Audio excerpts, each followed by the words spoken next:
So, E3 just wrapped up a couple of months ago, and the event saw both console and game developers come together to show off what's on the horizon.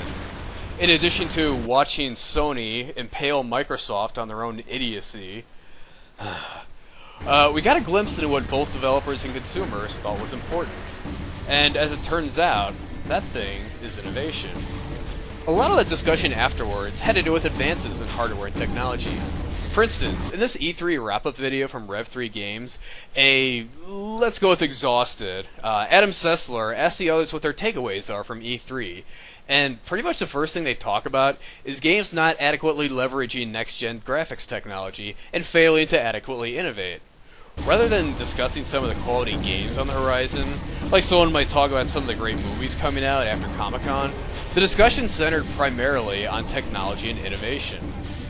Now, I can already hear you asking, well, what's wrong with that? After all, who doesn't want technology to get better? Who doesn't want new ways to play games? Those are good things, right? And certainly they are, but here's the problem. The fact that we're so focused on innovation underscores a huge problem games have in general. People primarily enjoy them for their novelty. There's a fantastic article on the subject called Life After the Video Game Crash that I'll link to in the description. Seriously, it's fantastic. In fact, go read it right now. I'll wait. In fact, while you go read that, I'll bang my head on the desk for being stupid enough to try to make an indie FPS. Ow. Ow. Ow. Ow. Ow.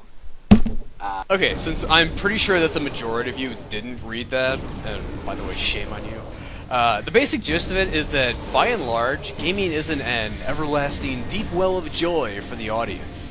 Movies and TV shows look more or less the same as they did 30 years ago, and have risen in popularity. Video games, on the other hand, tend to decline in periods where there isn't some new technological innovation released, like a new console generation or the Kinect. Gaming has largely been sustained by upgrades in graphics technology. And the problem is that this isn't sustainable. The leap from the SNES over the NES was absolutely massive. The PS2 over the PS1, still pretty big. The Xbox 360 over the Xbox, a noticeable improvement. But the PS4 over the PS3, the Xbox One over the 360, you can barely tell the difference.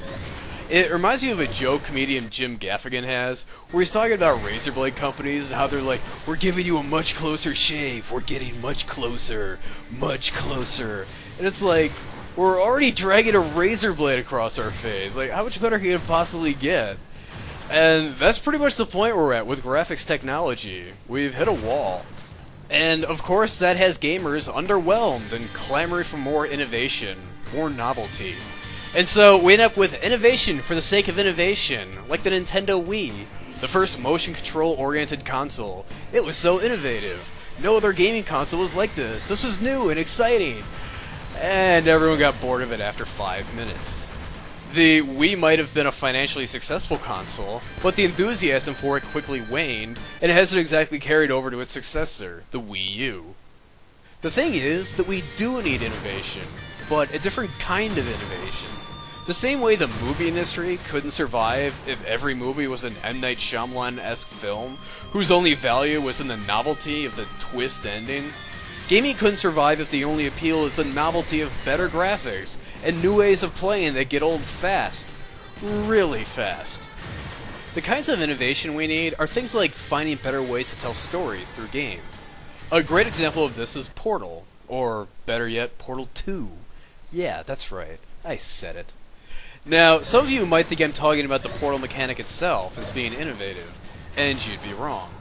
If the game was just about the Portal puzzles, I'm sure it would still be a moderately successful game, but what really makes Portal innovative and gives it staying power is the storytelling and the characters. The way the story is told, and the way the characters and comedy are all woven into the gameplay, really makes the whole playing experience deeper, and a lot more interesting than, ooh, neat, portals! Okay, I'm bored now, I wonder what's on TV. Plus, all the lore and quotable lines really help give the game life outside of the actual playing experience. Quotable lines, which we don't need to get into. But really, if you have something that's doing things right, and relying on solid fundamentals, innovation really isn't a concern. For instance, take the game here in the background. Dust, and Elysian Tale.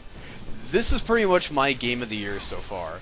The gameplay is fun and interesting, the music is fantastic, which reminds me, I totally need to go pick up the soundtrack. The art's gorgeous, even the characters and storytelling are engaging. Now, is it particularly innovative? I don't know, maybe. But the appeal for me really doesn't stem from the fact that it's anything groundbreaking. It comes from the fact that it's simply a great game. We don't go to see movies, watch TV, or read books because they're innovative.